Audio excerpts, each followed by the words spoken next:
Good evening student, मैं अमित राणा आप सभी का स्टडी पॉइंट विद अमित में स्वागत करता हूं। जैसा कि आप सबको पता है कि डीएलएड थर्ड सेम का एग्जाम कल है, एजुकेशन फर्स्ट का और एजुकेशन सेकंड का। ठीक है, तो आज आप लोगों की उम्मीद करता हूं कि आप लोगों की तैयारी आपकी 100% होगी।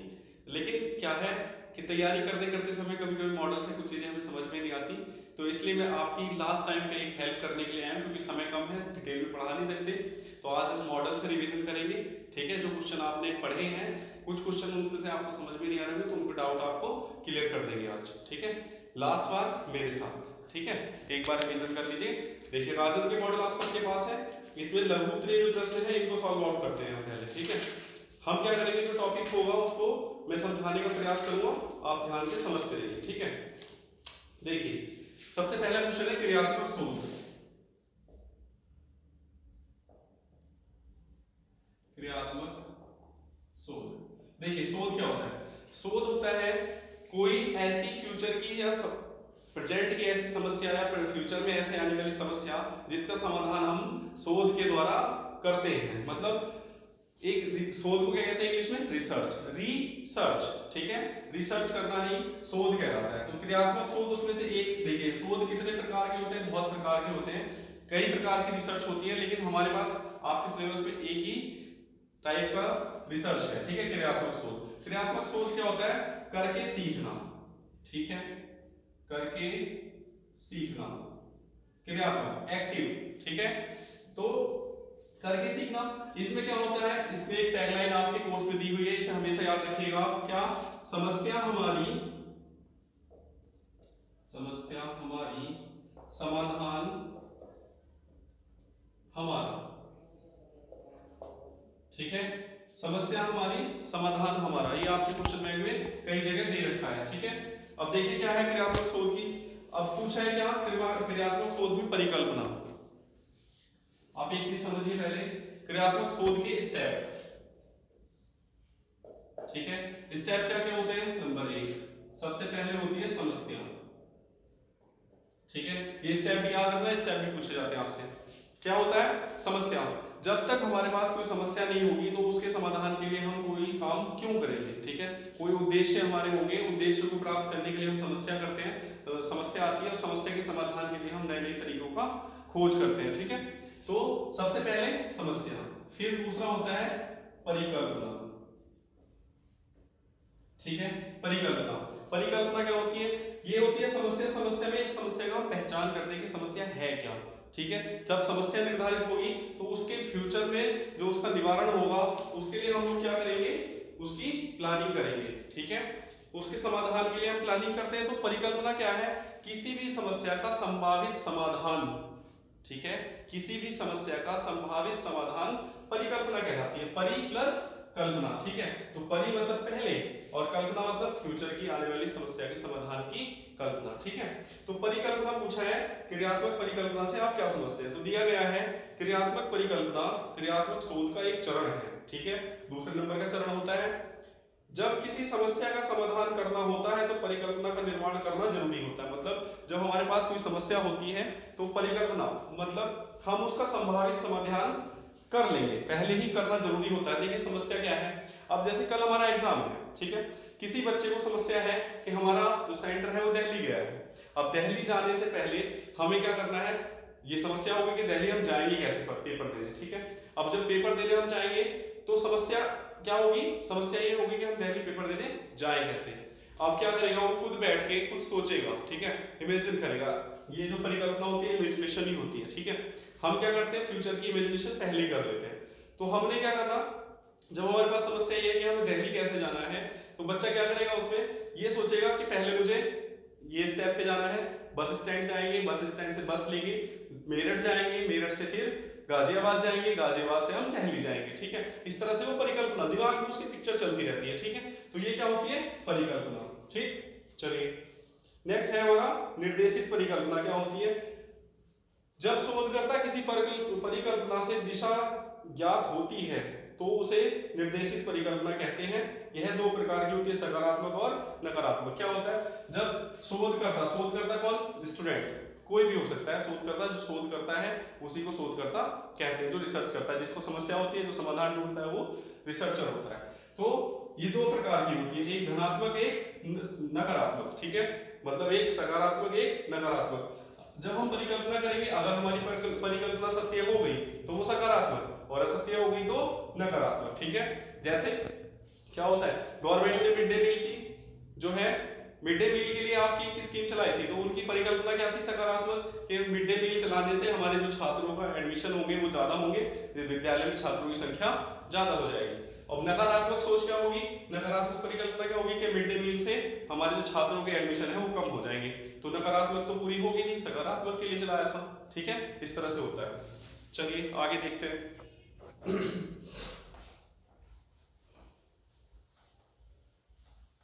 दूसरा क्वेश्चन है मूल्यांकन से। अब देखिए मूल्यांकन जो है वो दो प्रकार के होते हैं। मूल्यांकन दो प्रकार के होते हैं, एक सतत मूल्यांकन होता है, एक सतत मूल्यांकन होता है, एक व्यापक मूल्यांकन होता है, ठीक है, समझ जाइएगा। व्यापक मूल्यांकन होता है, सतत मूल्यांकन क्या होता है, सतत मूल्यांकन होता है जो मूल्यांकन निरंतर चलता रहे, ठीक है, समय समय पर चलता रहे, उसे क्या कहते हैं, हम सतत मूल्यांकन कहते हैं। और जो व्यापक मूल्यांकन है वो क्या है, कुछ समय बाद या कुछ समय के अंतराल के बाद जो मूल्यांकन होते हैं वो व्यापक मूल्यांकन होते हैं। अब समझो कैसे, जो सतत वाला मूल्यांकन होगा वो कैसे होगा, जब कक्षा में हम शिक्षण कार्य करते रहते हैं तो उसमें बीच बीच में हम क्वेश्चन पुटअप करते रहते हैं, ठीक है, बालक के ज्ञान का स्तर का पता हमें चलता रहता है कि बालक को कितना ज्ञान प्राप्त हो रहा है कितना नहीं हो रहा है। इसके बाद सतत मूल्यांकन में हम निरंतर मतलब बार बार क्वेश्चन पुटअप करते रहेंगे, बालक के एक्टिव रखेंगे, और जो मूल्यांकन है हमारा वो निरंतर चलता रहे, निरंतर मतलब जल्दी जल्दी जल्दी जल्दी। जैसे हमने सिलेबस किया, यूनिट टेस्ट हो गया, ठीक है, पहला यूनिट टेस्ट एक मंथ में ले लिया, दूसरे मंथ में दूसरा ले लिया, तीसरे मंथ में तीसरा ले लिया, इस तरह से कंटिन्यू चलता रहता है। लेकिन ये वाला क्या होता है, ये या तो वार्षिक होगा या अर्धवार्षिक होगा, ठीक है, या फिर तिमाही होगा, ठीक है, इस तरह से ये चलेगा। लेकिन ये सतत मूल्यांकन क्या, कक्षा में कार्य करते समय भी शिक्षक बालक का क्या करता रहता है, मूल्यांकन करता रहता है। अब देखिए क्या लिखा है इसमें, सतत मूल्यांकन निरंतर चलने वाला मूल्यांकन है, जो मैं समझा रहा हूं अभी ध्यान से समझिएगा, जो धीरे धीरे चलता रहे, ठीक है, एक स्टेप हमने पढ़ाया, एक क्वेश्चन पढ़ाया, ठीक है, कोई टॉपिक हमने पढ़ाया, उसके बाद बच्चों से हमने फीडबैक लिया, प्रश्न पोषण, ठीक है, फीडबैक, जो फीडबैक लेते हैं वो सतत मूल्यांकन में आता है, ठीक है। व्यापक मूल्यांकन में हम परीक्षा लेते हैं, वार्षिक परीक्षा, अर्धवार्षिक परीक्षा। इसका प्रमुख उद्देश्य क्या होता है, छात्रों का अध्ययन एवं उपलब्धियों के प्रति महा मूल्यांकन करना, मतलब जो उपलब्धियां वो प्राप्त कर रहे हैं, जो उद्देश्य प्राप्त कर रहे हैं उसके बार बार चेक करते रहना, ठीक है। दूसरा क्या है, छात्रों का सर्वांगीण विकास करना, मतलब छात्रों का सर्वांगीण विकास करना, मतलब छात्रों में जो हम ज्ञान दे रहे हैं उस ज्ञान से उनके व्यवहार में परिवर्तन हो रहा है कि नहीं हो रहा है, ठीक है। चलिए आगे क्वेश्चन देखते हैं।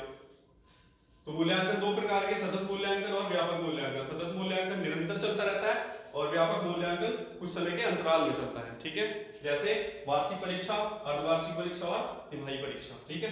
चलिए आगे देखते हैं।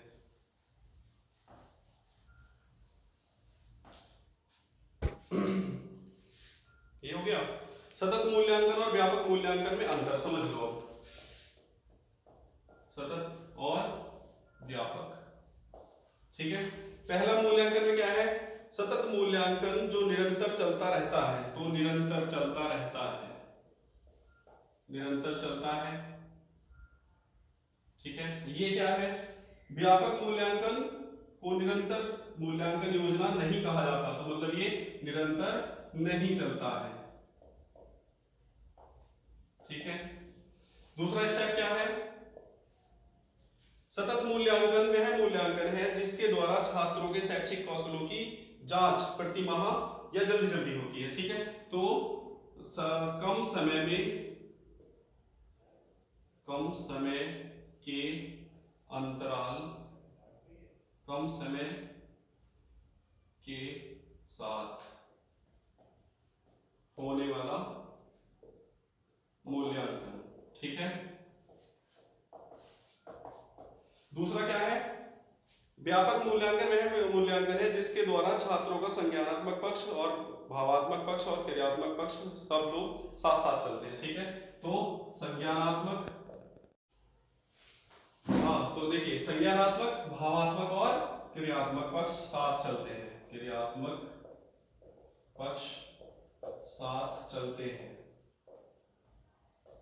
ठीक है, सबसे पहले तो हमें एक अंतर याद रखना है कि ये निरंतर चलता है, ये निरंतर नहीं चलता है। ठीक है, ये जल्दी जल्दी होता रहता है समय के साथ साथ और वो लेट लेट होता है। ठीक है, इसमें हमारा ज्ञानार्जन का पता चलता है कि बालक ने कितना ज्ञान लिया है। ठीक है, चलिए आगे चलते हैं, फटाफट से जल्दी जल्दी पूरा रिवीजन करना है आज। लास्ट बार आप लोगों की तैयारी पहले हो चुकी होगी, बस मेरे साथ आप रिवीजन करते रहिए।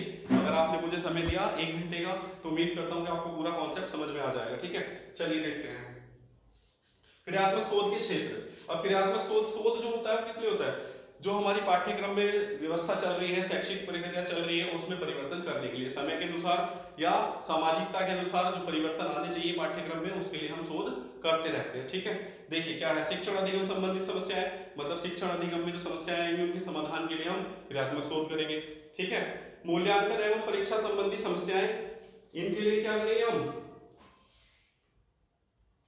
जो मूल्यांकन होगा वो चलता रहता है। ठीक है, इनसे समस्याएं अगर आएंगी तो उसके समाधान के लिए भी शोध करेंगे। पाठ्य सहायगामी, ठीक है, गतिविधियों संबंधी समस्या, ये भी विद्यालय प्रशासन मतलब शैक्षिक परिवेश में जितने भी आते हैं, शैक्षिक वातावरण में जितने भी पॉइंट आते हैं, उन सबके लिए हम क्या करते हैं, क्रियात्मक शोध करते हैं। ठीक है, क्रियात्मक शोध की विशेषताएं क्या होती है, क्रियात्मक शोध में लचीलापन होता है, आवश्यकता अनुसार उसमें फेरबदल किए जा सकते हैं। ठीक है, क्योंकि क्रियात्मक शोध जल्दी जल्दी होता है, कम समय में होता है, तो बार बार हम परिवर्तन कर सकते हैं, जैसे जैसे समय परिवर्तन होगा वैसे वैसे हम इसको कर सकते हैं। क्रियात्मक शोध में शोधकर्ता व उपभोक्ता स्वयं शिक्षक, प्रधानाध्यापक तथा निरीक्षक होता है। मतलब जो हमारा ये रिसर्च होगी ये हमारी शिक्षक, प्रधानाचार्य और सबके साथ हो सकती है। ठीक है, किसी के साथ भी हम कर सकते हैं। चलिए दूसरा, क्रियात्मक शोध में शोधकर्ता का सीधा संबंध समस्या से होता है। देखिए मैंने आपको बताया सबसे पहले समस्या होगी तभी हम कोई शोध करेंगे, तो सब समस्या के समाधान के लिए ही वो शोध करेगा। ठीक है, चलिए आगे चलते हैं। क्रियात्मक शोध के प्रमुख उद्देश्य बताइए। ठीक है, क्रियात्मक शोध के प्रमुख उद्देश्य क्या क्या होते हैं, क्रियात्मक शोध का प्रमुख उद्देश्य है विद्यालय की परंपरागत कार्य प्रणाली में सुधार करना। जैसा कि मैंने बताया कि क्रियात्मक शोध में जो हमारे शैक्षिक परिवेश में परिवर्तन होते हैं वो क्या होते हैं, क्रियात्मक शोध के माध्यम से उन समस्याओं का समाधान करते हैं। ठीक है, चलिए मापन और परीक्षण। मापन मैंने कल समझा दिया था, परीक्षण भी समझा दिया था आपको। जिस वस्तु या पदार्थ को हम माप सके वो मापन होता है, और मापन को हम अंकों में माप सकते हैं, किसको नहीं, परीक्षण को उसमें नहीं माप सकते। ठीक है, चलिए अच्छा प्रश्न पत्र बनाने की प्रमुख विधियां या लक्षण क्या क्या होंगे। अच्छा प्रश्न पत्र कैसे बना सकते हैं हम, सबसे पहले नमूना तैयार करेंगे। ठीक है, नमूना तैयार करने का मतलब जब भी कोई काम हम करेंगे तो एक रफली पेपर बनाएंगे, देखेंगे कि वो सही है या नहीं है। फिर दूसरा क्या है, ब्लूप्रिंट तैयार करेंगे। ब्लूप्रिंट क्या होता है, एक हार्ड कॉपी मतलब फाइनल टच। ठीक है, फाइनल टच को क्या करेंगे हम तैयार कर लेंगे। फिर क्या है हमारा प्रश्न बनाना, फिर हम प्रश्न बनाएंगे, प्रश्न बनाना। ठीक है, उसके बाद हमारा क्या होगा, प्रश्न पत्र का संपादन करना, मतलब प्रश्न पत्र का एक प्रिंट तैयार करना। ठीक है, अंक तालिका और अंक प्रणाली, मतलब उसका जो मूल्यांकन होगा प्रश्न पत्र का उसका हम कैसे करेंगे, ये मूल्यांकन में आएगा। फिर प्रश्नों के क्रम का विश्लेषण करना, मतलब किस प्रश्न को किस स्थिति में किस पोजीशन पे रखेंगे हम, ये सारी चीजें। ठीक है, चलिए नेक्स्ट क्वेश्चन देखिए, व्यवहारिकता से क्या होता है। देखिए दो चीजें होती है, एक सैद्धांतिक होती है, एक व्यवहारिक होती है। सैद्धांतिक क्या होता है, सैद्धांतिक भी शोध होता है और व्यवहारिक भी शोध होता है। सैद्धांतिक होता है कि जैसे अब दोनों समझ लीजिए, सैद्धांतिक होता है जैसे पार्लियामेंट में एक कानून बना, ठीक है, तो कानून बनने की जो प्रक्रिया हो गई वो क्या हो गई, सैद्धांतिक हो गई। लेकिन वो कानून बनने के बाद जब पब्लिक में उसको हम फॉलो करते हैं, ठीक है, जब हम पब्लिक में व्यवहारिक रूप से फॉलो करते हैं, पब्लिक में लागू कर देते हैं, तो वो व्यवहारिक हो जाता है। व्यवहारिक मतलब पब्लिक के साथ जो व्यवहार में चलता रहे। ठीक है, चलिए उत्तम परीक्षण की विशेषताएं। उत्तम परीक्षण की विशेषताएं क्या होती है, व्यापक होता है, व्यापक मतलब बड़ा।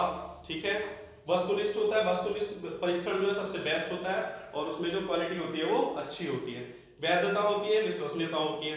वैधता और विश्वसनीयता भी एक मुद्दा है समझने वाला। ठीक है, वैधता और विश्वसनीयता चलिए मैं अभी डिटेल में तो समझाऊंगा नहीं, बाद में समझाएंगे। फिर है हमारा मितव्ययी, कम खर्च करने वाला, ठीक है, और सर्वमान्य, जो सब मानते हैं। परिकल्पना किसे कहते हैं? नेक्स्ट क्वेश्चन है, यह कितने प्रकार की होती है? मैंने अभी बताया था परिकल्पना दो प्रकार की होती है, एक सकारात्मक एक नकारात्मक, ठीक है।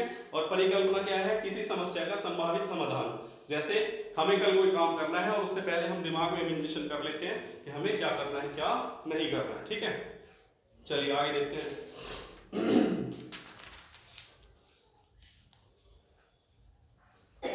क्रियात्मक शोध का अर्थ, आवश्यकता या महत्व, ठीक है। इसको आप देख लीजिएगा, मैंने समझा दिया पूरा क्यों होती है कैसे होती है, विशेषताएं भी बता दी मैंने। क्रियात्मक शोध की अवधि सीमित होती है, एक दिन में भी हो सकती है और एक साल में भी हो सकती है, ठीक है। चलिए नवाचार, नवाचार क्या होता है? नवाचार, नवाचार का मतलब, जैसे नवाचार को समझ लीजिए, आप लोग फैशन यूज करते हैं, फैशन मतलब आप जो कपड़े पहन रहे हैं या जो भी आप मतलब जिन चीजों का यूज कर रहे हैं तो वो समय के अनुसार चेंज हो रही है, तो यही क्या होता है? नवाचार होता है, ठीक है। आज हम कुछ समय पहले साइकिल से चलते थे, आज बाइक से चल रहे हैं, बाइक के बाद हम क्या हो गया? 4 व्हीलर पे चल रहे हैं, एसी लगा के चल रहे हैं, तो ये सब क्या हो गया? नवाचार, नई चीजों को एक्सेप्ट करना, ठीक है। चलिए नवाचार की आवश्यकता है और महत्व। नवाचार, देखिए नवाचार क्या होगा? शिक्षा अधिगम प्रक्रिया की प्रभावशीलता के लिए, मतलब जो हमारा, देखिए जो भी मुद्दा चल रहा है, जो भी हमारा टॉपिक चल रहा है वो शिक्षण से रिलेटेड है, इसलिए हम लिखेंगे भी कैसे? शिक्षण से रिलेटेड ही लिखेंगे। लिखने का तरीका मैं बता रहा हूँ, केवल टॉपिक से रिलेटेड ही लिखेंगे, कम से कम लिखेंगे, सॉलिड लिखेंगे, ठीक है। पूरे नंबर आपको मिल जाएंगे, ज्यादा लॉन्ग क्वेश्चन लिखने की जरूरत नहीं है, जितना पेपर भरोगे उतना बेकार होगा, बस 4-5 लाइन या 3 लाइन तक आप सीमित रहिए, उसी में नंबर आपको पूरे मिलेंगे, ठीक है। देखिए क्या है, शिक्षण अधिगम प्रक्रिया की प्रभावशीलता के लिए, मतलब जो हमारा शिक्षण अधिगम की प्रक्रिया है, सीखने सिखाने की प्रक्रिया है, इसलिए कितना प्रभावशाली है, ठीक है। कितना प्रभावशाली का मतलब कि जो शिक्षक समझाने का प्रयास कर रहा है, बालक की समस्या का समाधान करने का प्रयास कर रहा है, वो हो रहा है कि नहीं हो रहा है, किस स्तर तक हो रहा है, ठीक है। फिर क्या है? ज्ञान की यथास्थिति, ज्ञान को बनाए रखना। नवीन शिक्षण विधियों के लिए, ज्ञान के लिए, मतलब नए नए तरीके से बच्चों को नई नई विधियों द्वारा ज्ञान देना, ठीक है। ये सब क्या है? नवाचार ही तो है, नई चीजों को जोड़ना, ठीक है, नई चीजों को अपने व्यवहार में लागू करना ही नवाचार कहलाता है। शैक्षिक उद्देश्यों की प्राप्ति, शैक्षिक उद्देश्यों की प्राप्ति तो हम करते ही हैं। फिर क्या है? शिक्षण अधिगम सामग्री के प्रयोग के लिए, शिक्षण अधिगम सामग्री के हम नए नए तरीकों से, जैसे वास्तविक वस्तुएं हो गई, ठीक है, अब तो प्रोजेक्टर चल रहा है, सब चीजें चल रही है, तो स्लाइड वगैरह सब दिखा सकते हैं, ठीक है। आगे देखते हैं, शिक्षण अधिगम तथा मूल्यांकन में संबंध स्पष्ट कीजिए। ये तो आप खुद जानते हैं कि शिक्षण अधिगम होगा तो हम बालकों के ज्ञान के स्तर को जानने के लिए जो प्रयास करते हैं या नए नए तरीके से हम परीक्षण करते हैं, वो क्या होता है? बालकों का मूल्यांकन होता है, ठीक है। चलिए क्रियात्मक शोध के चरण, अब मैं आपसे करा रहा था, तो सबसे पहले समस्या होती है, मैंने बताया था आपको। क्रियात्मक शोध के चरण क्या थे? समस्या, ठीक है। समस्या के बाद क्या होगा? परिकल्पना, ठीक है। फिर क्रियान्वयन या कार्यविधि, मतलब जो विधि हम यूज करेंगे वो, ठीक है, कार्यविधि। फिर विश्लेषण, विश्लेषण के बाद निष्कर्ष, ठीक है, निष्कर्ष। ये 1 2 3 4 5 ये हमारे क्या है? चरण है, ठीक है। परिकल्पना को मैंने बता दिया। देखिए सबसे पहले कोई भी शोध जब हम करेंगे तो सबसे पहले क्या होगी? समस्या होगी, और समस्या के संभावित समाधान जो हम माइंड में या अपने प्लानिंग में हम सोच लेते हैं वो क्या होता है? परिकल्पना होता है। फिर हम फील्ड में जाके उस काम को करते हैं, ठीक है, तो वो कार्यविधि होगी, किस विधि से करेंगे। फिर विश्लेषण करेंगे, मतलब चीजों को तोड़ तोड़ के ज्ञान इकट्ठा करेंगे, और फिर निष्कर्ष पे निकलेंगे। मतलब निष्कर्ष क्या होता है? जितना भी हमने डाटा इकट्ठा किया है, जितनी भी रिसर्च की, उसके बाद में जो सॉल्यूशन निकलता है उसे हम निष्कर्ष कहते हैं, ठीक है। चलिए आगे देखते हैं।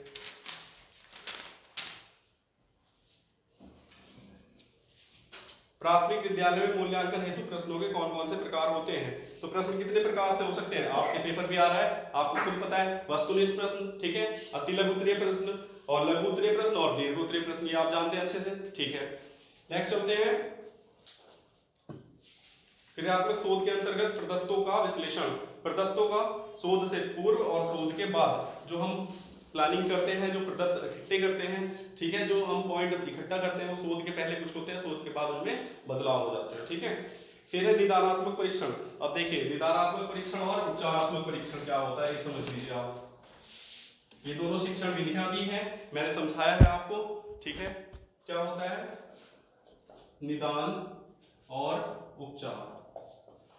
निदान क्या होता है, दोनों को ध्यान से समझिएगा। निदान होता है किसी बालक के, एग्जांपल समझ लीजिए हम क्लास में पढ़ा रहे हैं, तो किसी बालक ने हमसे क्वेश्चन पूछा और हमने फटाफट जवाब दे दिया, ठीक है, उसकी समस्या का समाधान कर दिया, तो वो क्या होगा, उपचार होगा, ठीक है। मतलब हमने तुरंत समस्या आई, समस्या का समाधान कर दिया, तो वो उपचार। और जो समस्या आ जाए, बालक को कोई समस्या आ रही है, वो हम पढ़ा रहे हैं, वो समझ नहीं पा रहा, तो उसकी समस्या के कारणों की जांच करना, ठीक है, और उन जांच की करने के बाद जो समस्या के कारण होंगे उनका समाधान करना ही क्या होता है, निदान होता है। तो इसमें हम जांच करते हैं कारणों की और इसमें हम तुरंत समाधान कर देते हैं, तुरंत समाधान कर देते हैं, ठीक है, समझ रहे हो आप। इसमें हम जांच करेंगे, इसमें हम तुरंत समाधान कर देंगे, ठीक है। चलिए आगे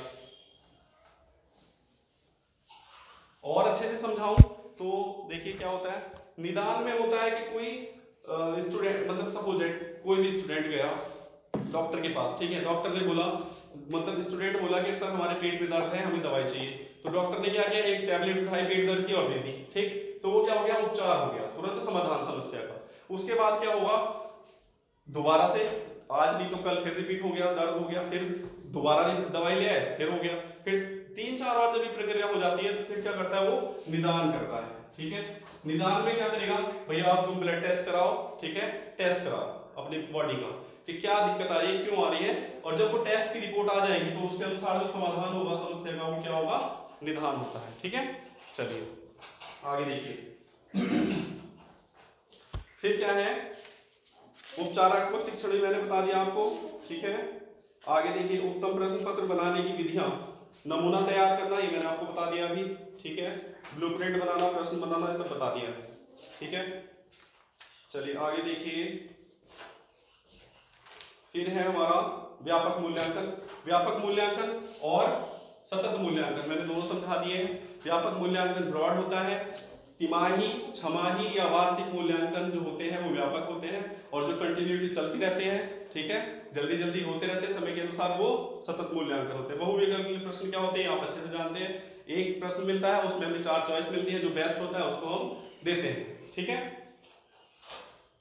मूल्यांकन और परीक्षण के विभिन्न प्रकारों का, मूल्यांकन मैंने बता दिया आपको कितने प्रकार का होता है, परिणामात्मक और परिमाणात्मक, ठीक है, या गुणात्मक या परिमाणात्मक। परिमाणात्मक देखिए समझिए, परिमाणात्मक, परिमाणात्मक या गुणात्मक, या गुणात्मक। देखिए क्या होता है, परिमाणात्मक में क्या होगा, इसमें हमारी संख्याएं आती है, ठीक है, इसमें हमारे अंक आते हैं और इसमें हमारी गुण आते हैं। देखिए परिमाण में क्या होगा, परिमाण में हमारी लिखित परीक्षा होती है, ठीक है, लिखित परीक्षा होती है, टेस्ट होते हैं, ठीक है, या मौखिक परीक्षा होती है, मौखिक परीक्षा होगी, ठीक है, ये सब इसमें आ जाएगी। और गुणात्मक में क्या होगा, हमारा निरीक्षण होगा, ठीक है, साक्षात्कार हो जाएगा, साक्षात्कार, ठीक है। क्या होगा, परिमाणात्मक में हम अंकों का प्रयोग करते हैं, यहाँ अंक मैथमेटिकल चीजें यूज होती है, और यहाँ क्वालिटेटिव, ठीक है, यहाँ क्वांटिटेटिव, यहाँ क्वालिटेटिव। तो इसमें हम लिखित परीक्षा, जैसे आप लिखित परीक्षा लेते हैं उसमें आपको नंबर मिलते हैं और नंबर से ही आपका टोटल मूल्यांकन होता है। लेकिन इसमें क्या होता है, आप साक्षात्कार जब होगा तो उसमें ग्रेड मिलती है, ठीक है, आपसे पहले जो आया उसको बी मिली तो आपको ए मिलेगी या सी मिलेगी, ठीक है, इस तरह से ग्रेडिंग सिस्टम होता है। चलिए आगे देखिए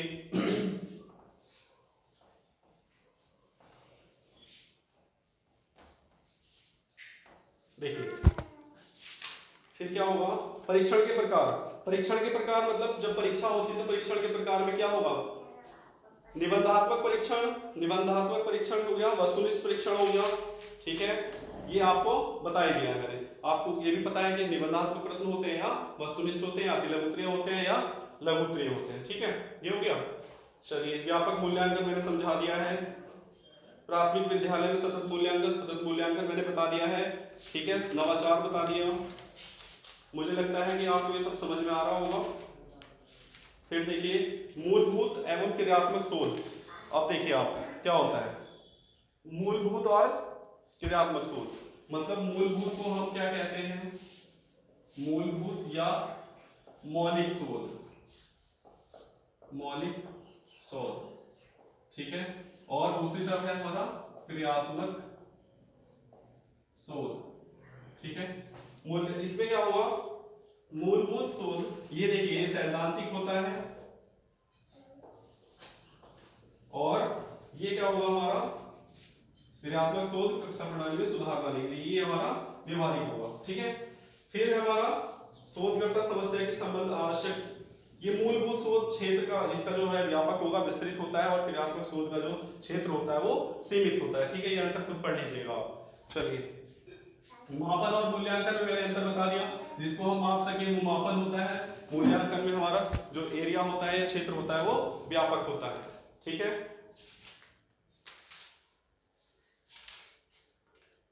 सतत मूल्यांकन मैंने आपको बता दिया, मूल्यांकन बता दिया, ठीक है। क्रियात्मक शोध, कार्यविधि, मूल्य निर्धारण, मापन, शोध में प्रयुक्त होने वाले उपकरण, शोध में प्रयुक्त होने वाले उपकरण साक्षात्कार होता है, ठीक है। नवाचार शिक्षा ये हो गया, ठीक।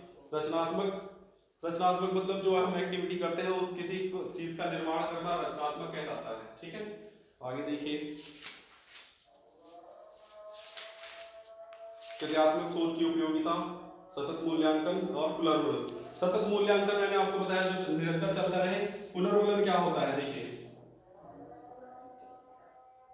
पुनर्वलन क्या होता है, पुनर्वलन को जानना ही बहुत जरूरी है। देखिए पुनर्वलन से रिलेटेड आपको क्वेश्चन कहीं ना कहीं आ सकते हैं। कक्षा में जब हम छात्रों से कोई क्वेश्चन आंसर करते हैं, ठीक है, कक्षा में जब छात्रों से हम कोई क्वेश्चन आंसर करते हैं तो बालक जब हमें रिप्लाई देता है तो हम उसको क्या करते हैं, शाबाशी देते हैं, ठीक है। तो जो शाबाशी देना होता है वो ही पुनर्वलन होता है। ये भी सकारात्मक और नकारात्मक दो प्रकार का होता है, सकारात्मक और नकारात्मक। अब कोई पूछेगा कि पुनर्वलन में हम सकारात्मक पुनर्वलन का प्रयोग करें या नकारात्मक का, तो नकारात्मक पुनर्वलन कभी यूज नहीं करते, सकारात्मक पुनर्वलन हमेशा यूज करते हैं। किसी बच्चे ने हमें किसी क्वेश्चन का जवाब दे दिया तो हम उसको बोलेंगे शाबाश, वेरी गुड, कल और भी अच्छा करना, ठीक है। लेकिन अगर कोई बच्चा हमें सही से जवाब नहीं दे पाया तो हम क्या कहेंगे उसको कि तुम्हारे उसका कुछ नहीं है, या उसको डिमोट नहीं करेंगे, हम क्या बोलेंगे कि आप कर सकते हो, बहुत सही कर रहे हो, और अच्छा सुधार करने का प्रयास करो, ठीक है। तो ये पॉजिटिव हो जाएगा। चलिए आगे, आगे देखिए क्या हुआ, रचनात्मक मूल्यांकन ये मैंने बता दिया है। चलिए कुछ अति लघु उत्तरीय देख लेते हैं, ठीक है। ये आपके लॉन्ग हो गए सब।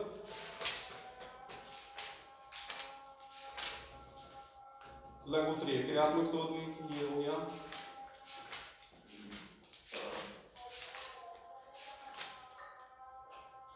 क्रियात्मक शोध का मूल आधार मैंने आपको बताया, क्रियात्मक शोध का मूल आधार, ठीक है। क्रियात्मक शोध का जो मूल आधार है वो क्या है, क्या होगा, समस्या हमारी, समाधान भी हमारा, समस्या हमारी, समस्या हमारी और समाधान भी हमारा, ठीक है। ये क्या है आपका मूल आधार है। ये क्वेश्चन पहले भी आया हुआ है और बीच में भी आया है, आप तैयार रहना, पूरी तरह से क्वेश्चन आ सकता है, चाहे तो लघु उत्तरीय में आए या लघु उत्तरीय में आए। क्या कि मूल आधार क्या है, क्रियात्मक शोध का मूल आधार है समस्या हमारी और समाधान भी हमारा, मतलब हमने करा है तो दंड भी हमें भुगतना है, ठीक है, भुगतना है। चलिए आगे देखिए दूसरा प्रश्न क्या है।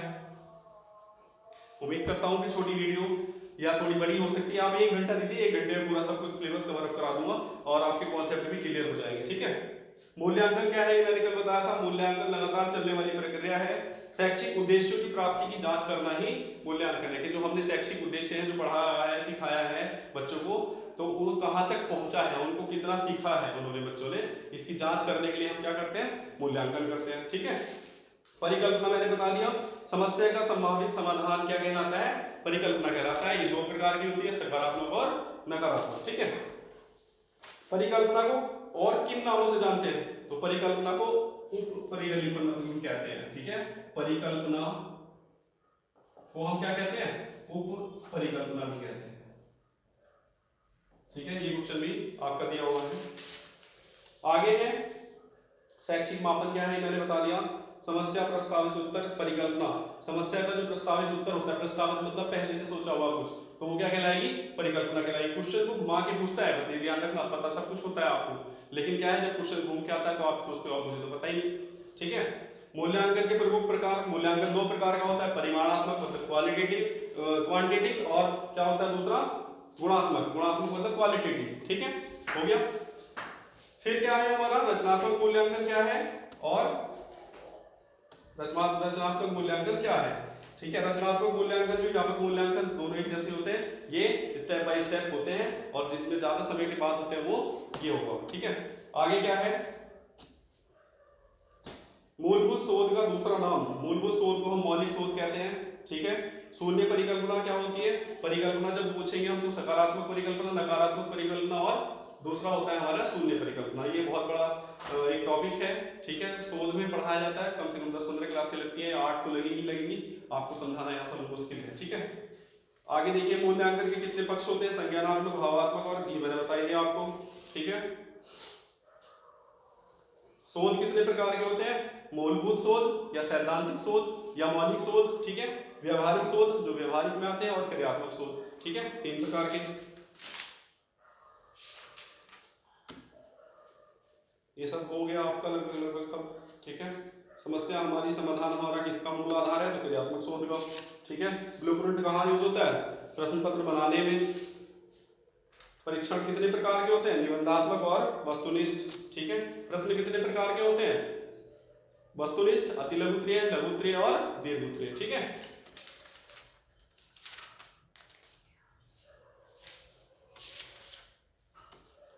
न्यायाधर्श क्या होते हैं, न्यायाधर्श होते हैं जब हम शोध करते हैं तो फील्ड में जब हम लोगों से बीच बीच में जाके मिलते हैं। ठीक है, जो सैंपल लेते हैं वो न्यायाधर्श कहलाते हैं। ठीक है, जो जानकारी हम इकट्ठा करते हैं।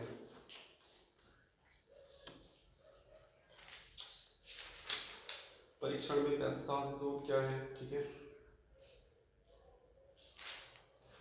चलिए ठीक है, आज के लिए इतना काफी हो गया। आप इसी को पढ़िएगा, रिवाइज कर लीजिएगा। ठीक है, उम्मीद करता हूँ कल आपका बहुत अच्छा पेपर हो। मेरी आपके साथ हमेशा दुआएं हैं। ठीक है, मैं प्रे करूँगा गॉड से कि आप सब बच्चों का पेपर अच्छा हो और सब बहुत अच्छे से पास हो जाएं। और लास्ट में चैनल को लाइक करिएगा, सब्सक्राइब करिएगा और शेयर भी कीजिएगा। Thank you.